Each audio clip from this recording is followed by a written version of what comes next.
everyone. Today I'm going to be listening to Thundermother, and, well, Vlad just cracked a joke as we sat down saying, remember Thunderstruck? And I had to work hard to remember, is that a band or is it a song? It's AC/DC. Okay, it's a song.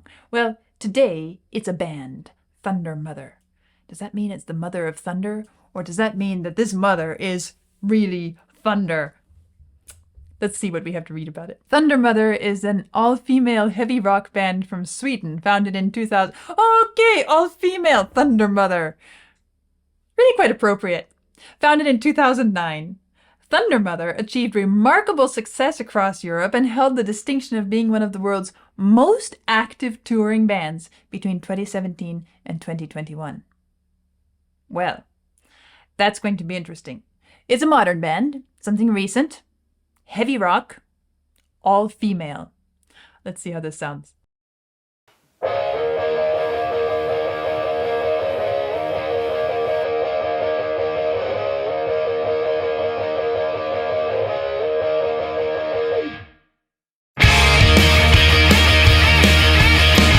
Oh, so it's saying da da da da da da da da da da da da da da da da da, and then cut it off. I was just teasing you with that. Let me give you the full feeling of it. I feel like we're going along. Oh, good start.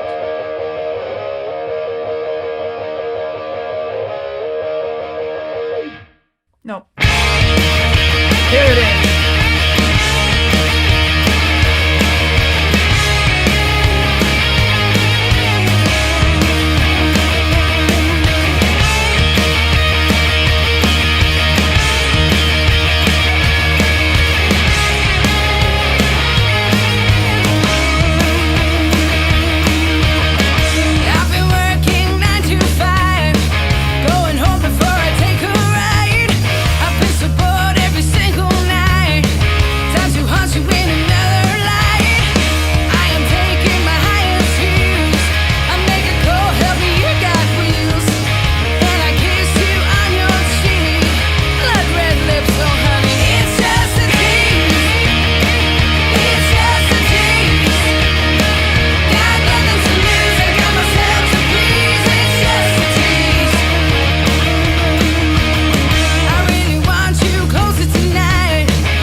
Is it totally strange if I say that something about this band reminds me of fiddle music?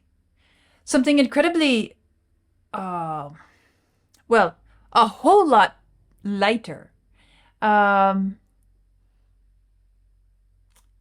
fiddle music really isn't rock music, but it's the combination of the pulse tempo of this piece and the tone of the guitar when it hits those upper registers.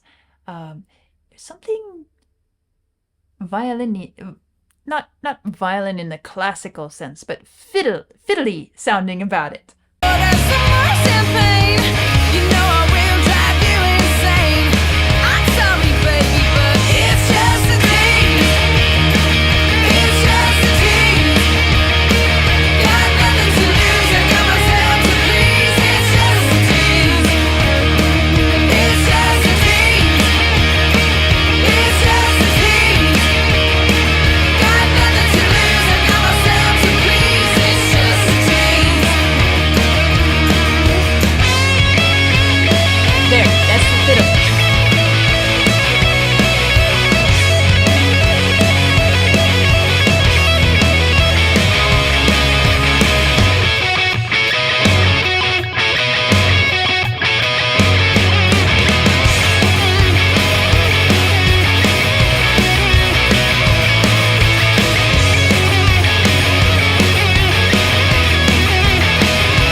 even this guitar solo section, um, the figures that the guitar is playing sound they could totally work and belong very natively in an Appalachian fiddle style jam session. It would sound different, it would feel different, but even at the same pace, just change the instrumentation and you'd have a completely different experience.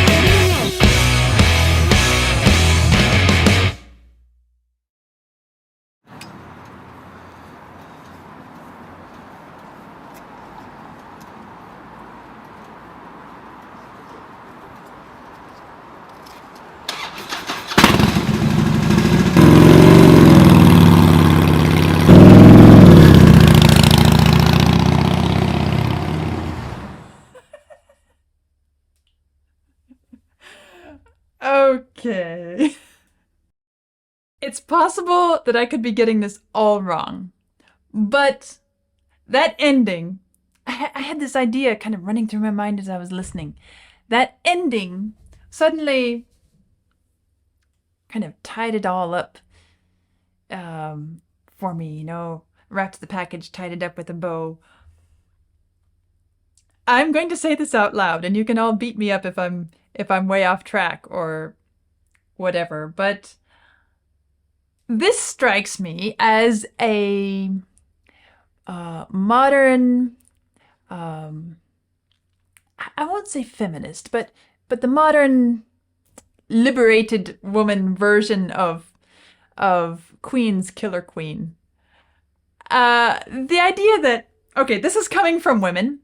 This is from the woman's perspective. Well, it doesn't really say, yeah, it kind of tends that direction.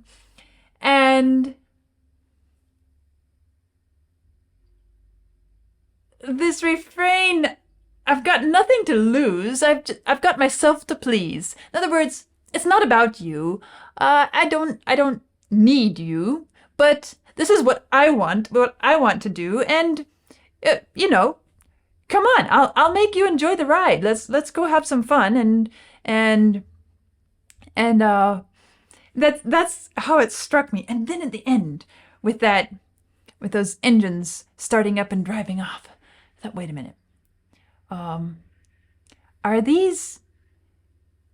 Is this where they're driving off together? No, I don't think so. I don't think so. This is after things are over and the women send him on his way, and the woman sends him on his way, and either that or he got scared. He's like, oh, she's too much for me. I'm gonna leave before I get in deeper than I can handle. it's a funny scenario, but that's how it strikes me. And well, okay, let's talk about the sound of it, because we have this heavy rock sound, all-female band, Thundermother. Quite appropriate. They give it a good solid sound, and it's a nice sound. It has a depth to it, a richness to it, a power to it, which well, if I can digress for just a moment. In the classical music world, unfortunately, it is becoming gradually less common. But there are some really antiquated and out-of-place attitudes that you run into from time to time. Ideas about, can a woman be a good conductor? Can she lead an orchestra? Or is she too feminine? Is she too... Is it not a role suitable for her? There are even some orchestras in the world which have prided themselves on being male-only orchestras for so long, and even throughout the 20th century and into the 21st century. The attitudes are so kind of stuck. Well, as I said, it's not the whole classical world. And actually, if we look even further back, and this is what I love about Queen's music, if I can digress even further and take it even another direction. I love the fact that Queen's music kind of just leaps over all those ideas and prejudices and gives us a fabulous experience regardless of who the band is made up of, you know, the fact that that was back during a time when Freddie's likes and tendencies were really not accepted in the mainstream. Okay, but Queen just managed to transcend all of that. And one of the things that, if you look deeper into classical music tradition, you find that the arts world is one of the places where it allowed the creative individual to be who they were in so many ways that the rest of society around wasn't ready to accept. So we have all these conflicts of, you know, conflicting ideas. But coming back to this Thundermother, it feels like, as I said, a modern take, the woman's modern take on Killer Queen. I can be a killer queen. I can behave how I please. It's my choice. It's not a question. It's not even up for debate. It's not political. It's not a religious or a social question. It's me. It's who I am. And here I am. And this is how I want it. And this is how it's going to be. Take it or leave it. Drive away if you don't like it. And that's why I said at the end, that engine starting up. To me, it just tied it up, wrapped it up in paper, tied a bow around it, and kind of made me feel okay voicing those impressions here, even though I don't know, maybe I'm way off on this song, but I'm curious to hear your thoughts about it as well. And well, another interesting experience with a modern rock band, which is very much rock, not pop. And the fact that it was the most, what was it, the most active touring band between 17 and 21. That's impressive. Well, so there we have Thundermother. It's just a tease. Interesting listening experience for me. I'm looking forward to your thoughts, and I'll see you soon.